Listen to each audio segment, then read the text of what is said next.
Okay, well, thank you for joining me today on the Indigenous Entrepreneurs Podcast. Today I have Hillary Frost with me from New Mexico Community Capital, but she also is going to be talking with us about her business and how she got kind of started in the entrepreneur realm of things. So can you introduce yourself, Hillary, and then we'll just get started.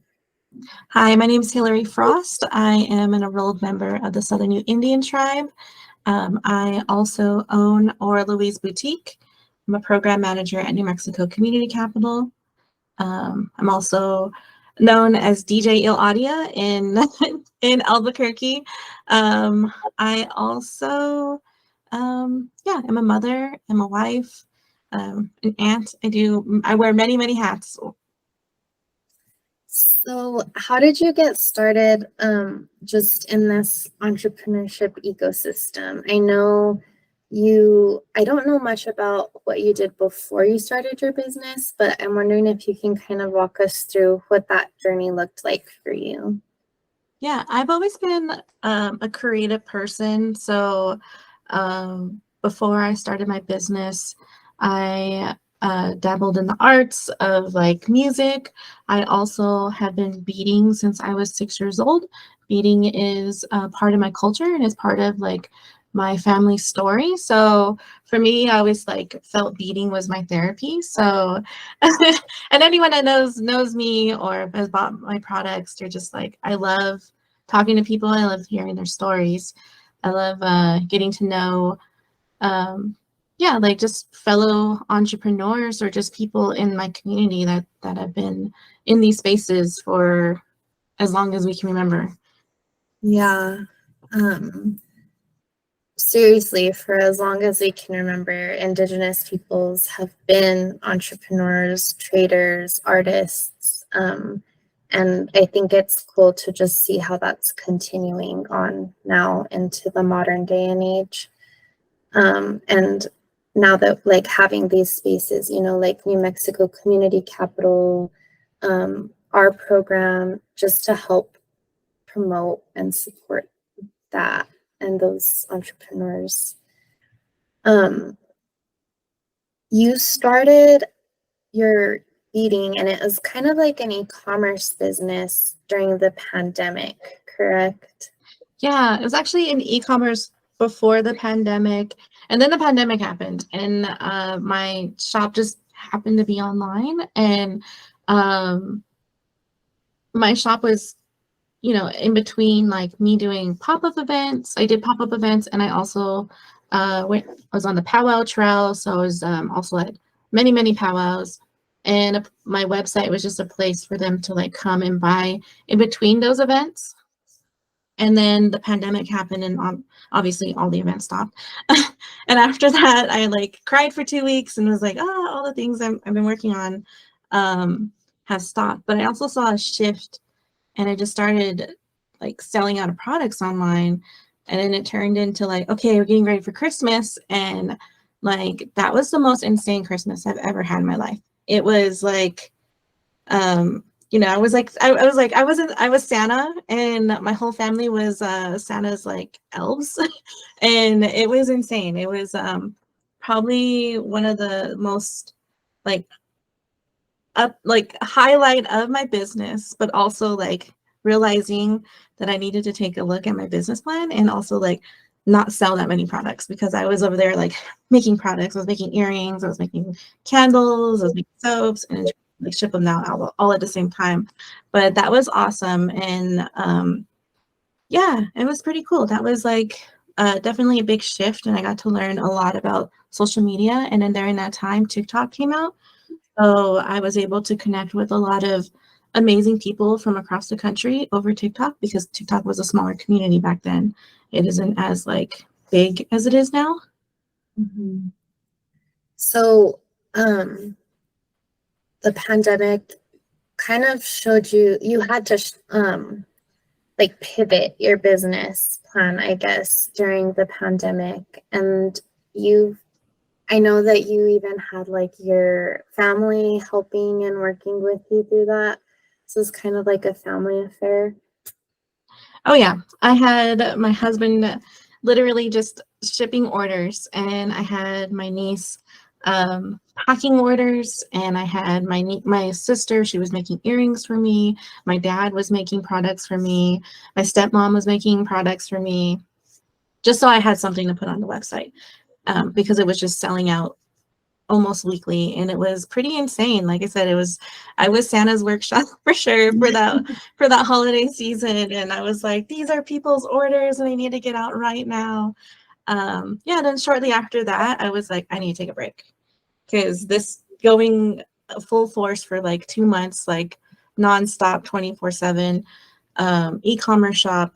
Like e-commerce is a great platform, but also it was 24/7. It was all the time. Like you keep getting emails and all of these orders, and then it just turned into like, oh my gosh, this is like too much all the time. And for me, I was like, I always say this, I'm like, I was the worst boss to myself, because I would like make myself work all the time.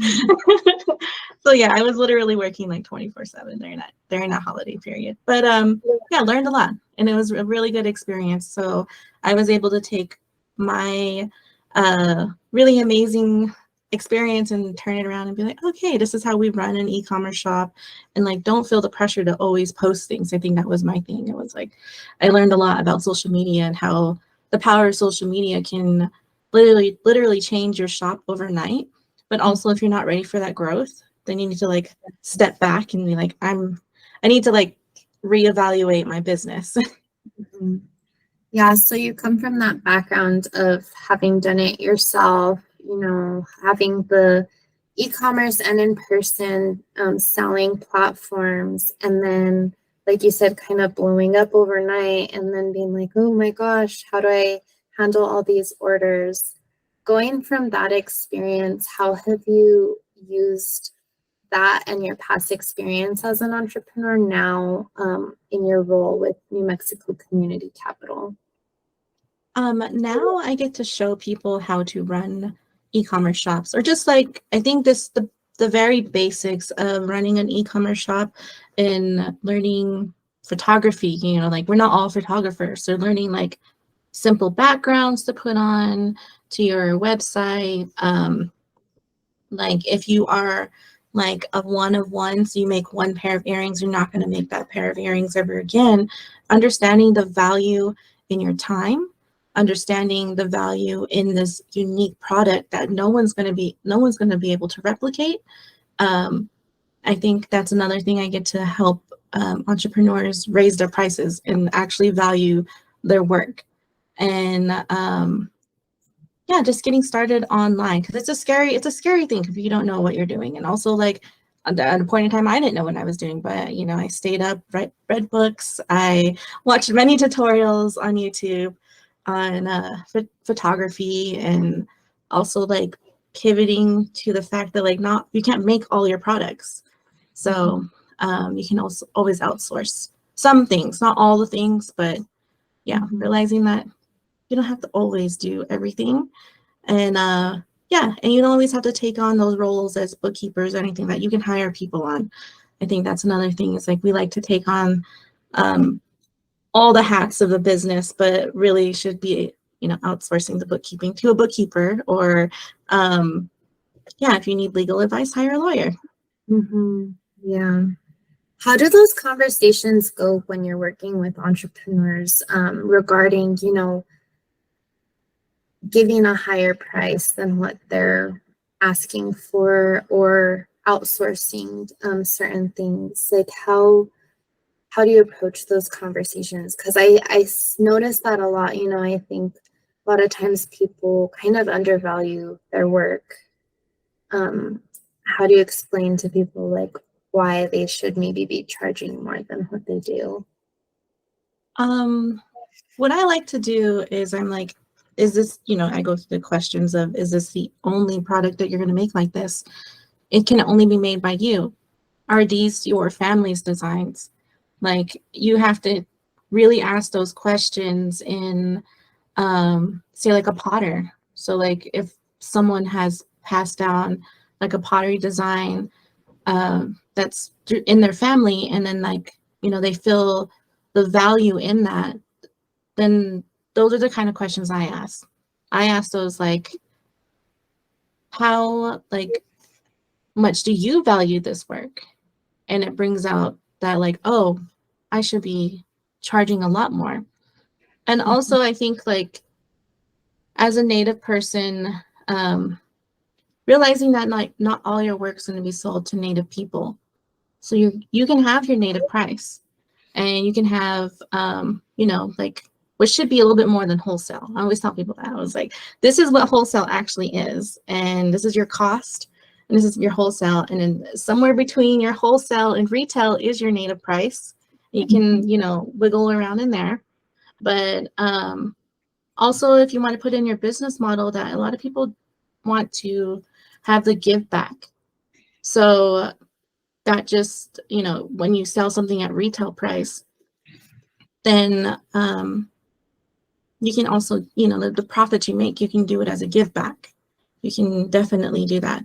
But you know, it's just different. I don't know. You just got to ask just kind of like more value questions, I guess. Yeah, I've just noticed that that's definitely something that I think a lot of people aren't comfortable with, you know, raising their prices. But once you have those conversations and ask them those questions, then it gets them thinking like, oh, my work is actually worth a lot more than I originally thought it was, you know. I am also wondering, just like through this whole journey that you've had with entrepreneurship, but then also working with New Mexico Community Capital in the role that you're currently in now, what is your why? Like, what has been that driving purpose behind what you do? I think my why is just because of my community. It is yeah, kind of brings me back to my mother and my mother's path, and how I was able to go on the journey with her. She passed away about 1.5 years ago, but she was an accountant, and she introduced me to New Mexico Community Capital, and I actually knew Jake through community. He invited me a few times to vend at his shop when he had a shop here. And yeah, my mother was an accountant. She helped out many entrepreneurs in that space, in the space of becoming a real business. And through that, I was able to start my business and also have like an accountant and a bookkeeper like kind of on my side and be like, okay, how do I do this? Like, what do I need to do next? And you know, just always like her passion to be a part of the community in a professional way is the reason why I'm here in this space, because we were able to create together, and we were able to like make things together, and also be in community with our community, our like our actual family and friends. And that's the reason why I do it. I love going to events, and I love seeing like my family. I love seeing my friends. So when the pandemic happened, I was like sitting there sad, beading and stuff like that. I was like, oh, I can only see them online. But yeah, things have shifted and changed. And now those community members, I'm able to invite them to vend at, you know, First Fridays here at New Mexico Community Capital. I'm able to help them create business plans and websites. And this is something that I already did before I was working at New Mexico Community Capital. People would ask me questions about social media, or how did I get my website started? And I would literally be at a powwow giving like a demonstration on my phone. I'm like, this is where you go, this is what you do. And I just find joy in it.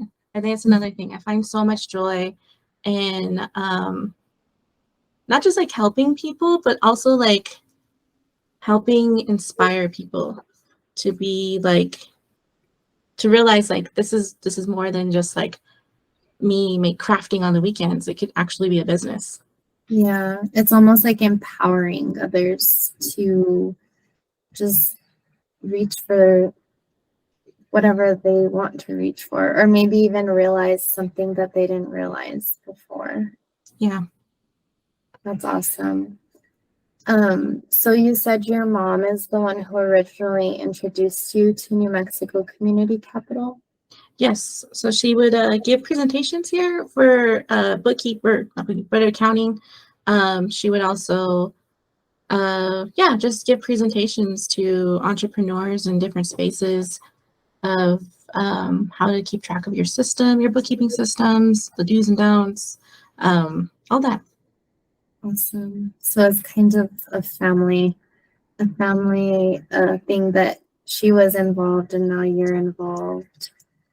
And then I also like how you talk about just family and friends, because that brings a whole new meaning, you know, to the name New Mexico Community Capital. I think you guys do a really good job on that community aspect, because everyone that I've spoken to, they've just found such a home with you guys, and all the entrepreneurs we've interviewed always have great things to say about the help that they've gotten from you. So I just want to throw that out there so that you know you're appreciated and you guys are doing really good work. Oh, thank you. Yeah. So when it comes to entrepreneurship, like for yourself, but then when you think of like the greater Native American and tribal communities in the US, like what do you see? How do you see entrepreneurship impacting people? Like, what's your vision for that? Yeah, I think for me, I'm in a unique position because we were able to travel and we're able to meet with entrepreneurs across the country and kind of see the trends, the upward trends of like what's happening. But yeah, I just think that like the impact of all of that is just so amazing and it's so empowering. And I'm also seeing that these people that start businesses are going to be like the future leaders in their community, it's happening. Like people are taking on leadership roles in their community. Also, they're realizing that they need more economic drivers, more the resources. So if they were able to come, reach out to us and get resources, how do they provide it back to their community? And yeah, like we don't have a lack of talent in the Native community at all. We just have lack of resources. So definitely me being able to just say like point you in the right direction or get you started on your business plan is just like it's very minimal, but it's so impactful because people are able to share that with their community. And it won't be like, like I think that's one of the things as a Native person from a tribe, I'm able to share my knowledge and resources with like my cousins and my uncles and my aunts. So that impacts my tribal community. Mm-hmm. What are some of like maybe top 3 or 5 resources that you always like to point people to, aside from New Mexico Community Capital, or even programming within your organization? Like what are you always telling people, check this out or check this, look into this, or is it kind of just case by case basis? It's usually case by case, but I'm usually just going to like a simple business plan, like the SCORE business plan, definitely starting there. And then also starting with like, is your business on or off reservation? So if it's on reservation and you happen to be, we're in New Mexico, so there's a lot of resources in different areas. And then, there's change labs. If you're on the Navajo Nation, if you're in the Four Corners area, there's San Juan College that could help out. We also partner with AIBE. So just pointing people to as many resources as possible. Also the rainforest. So if you're in this area or are looking to be a part of, I don't know, I guess like more funding or that next level entrepreneurship, I definitely will send them your way to the rainforest. And also, yeah, just like if just depending on like what stage they're at and where they're planning on going in the future. And I think that's one thing I'm able to do is really figure out a path for some people. Also, like, navigate all of the random things that might come our way. Yeah. Well, I know you're awesome at it because everyone who I've talked to about New Mexico Community Capital, they're like either say Hillary or Jake. You two are like the people that I think are very involved and in like pointing people to the right things and yeah. Let me see. I lost my train of thought. Oh yeah. So like what are some upcoming initiatives with New Mexico Community Capital, but then also like with your own personal entrepreneurship journey that you're excited about or that you would want to share? Yeah, I think I will share with New Mexico Community Capital. So we do have the next door build out. So we are going to be we're going to have a native-led community space in the downtown Albuquerque area, and that's going to be a full functioning co-working space too. So we're going to have events there. We also have our First Friday event. So every first Friday of the month, we are part of the Art Walk. And we just invite entrepreneurs to come and vend in our space. And then now that our entrepreneur list keeps getting bigger and bigger, we're running out of space.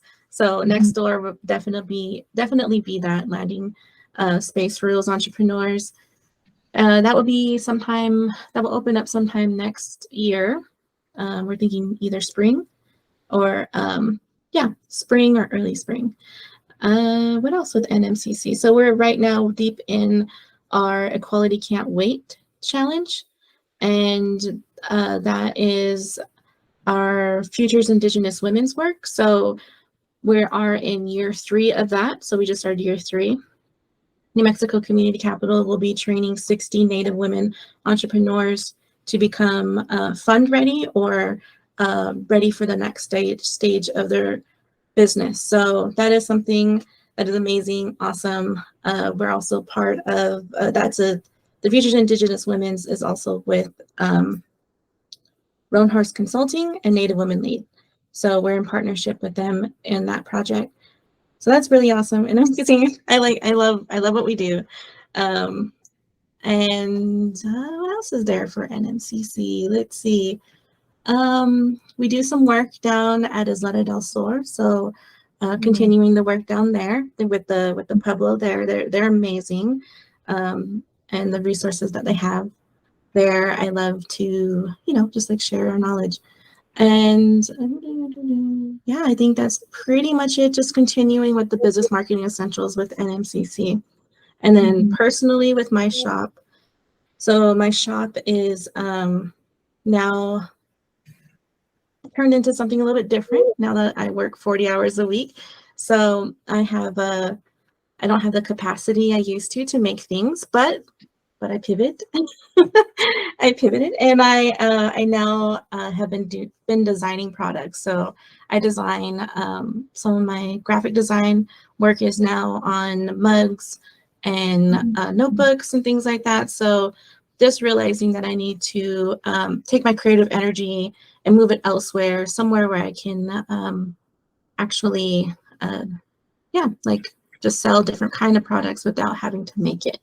I still bead the beaded sunglasses. So I do bead the side of sunglasses, and it's been a big hit. It still is a hit. I was actually commissioned to bead over 100 pairs of sunglasses for a festival up in Taos, New Mexico soon. So I will be in Taos, New Mexico at the end of September, and then holiday season's coming up, and I just added some like makeup products. So during the pandemic, I started selling like different kinds of makeup. So now I have like lip glosses, and they're all vegan and non-talc powder, natural makeup. I really tried to find the best kind stuff that I would use. So it's pretty amazing, pretty awesome. All the new things for my shop. and and how it's gonna go for the holiday season. So less stress, more just like taking it easy, one order at a time. Yeah. I love that. I love that you figured out kind of how to pivot your current shop into something that was a little more manageable and that fits more now with your 40-hour a week role with New Mexico Community Capital.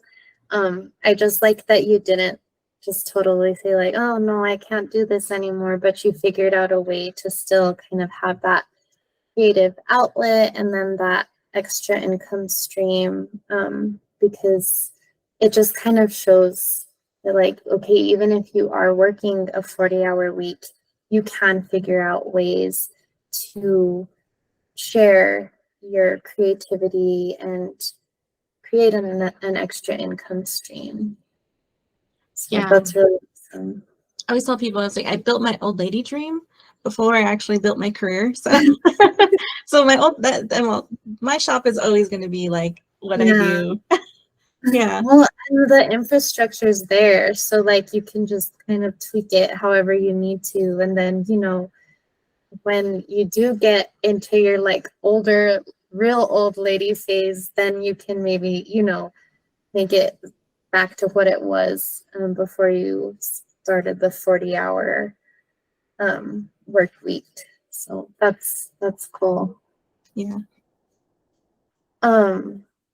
What is a piece of advice that you would give to an entrepreneur or someone who's just starting and maybe they're a little hesitant to like make that first social media post or just take that first step towards actually starting their business, selling their product? I think my thing is like, I don't know. If someone was like, I'm always the type of person that was like, it's always okay to test things out. So test out, like make 5 social media posts, test it out. It works, it works. If it doesn't, it doesn't. We got to tweak it. So I think that's one thing is like, you're going to always be tweaking some things with your business. Some things are going to work out. Some things are not going to work out at all.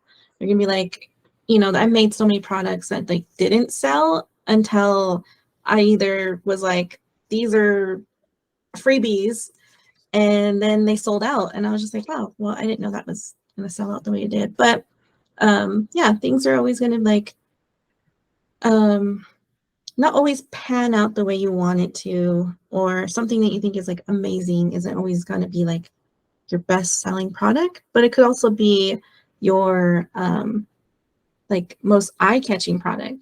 So there's things like that. Yeah, I would say don't put too much pressure on like creating something that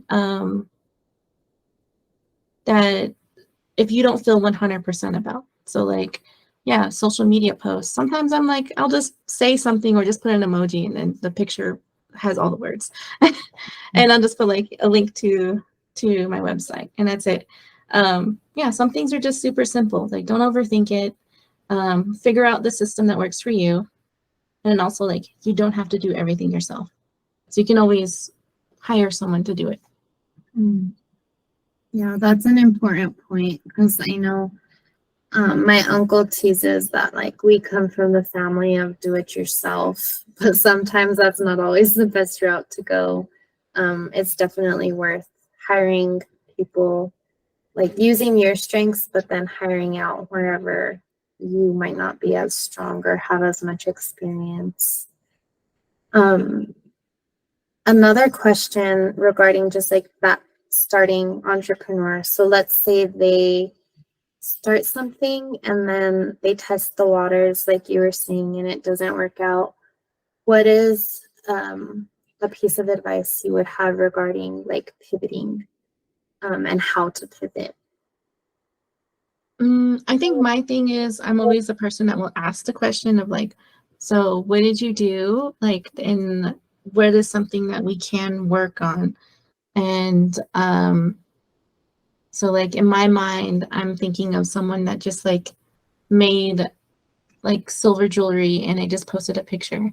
Like, I think that's another thing too, is realizing how strong marketing is.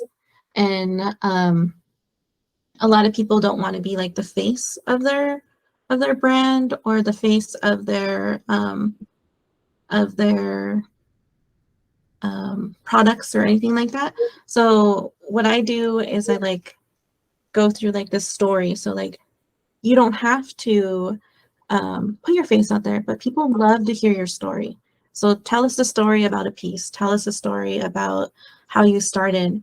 And I think that's probably where most of the time I see things failing or not working out is because you didn't tell the tale of like your brand or the tale of your or the story of like the certain piece or something like that.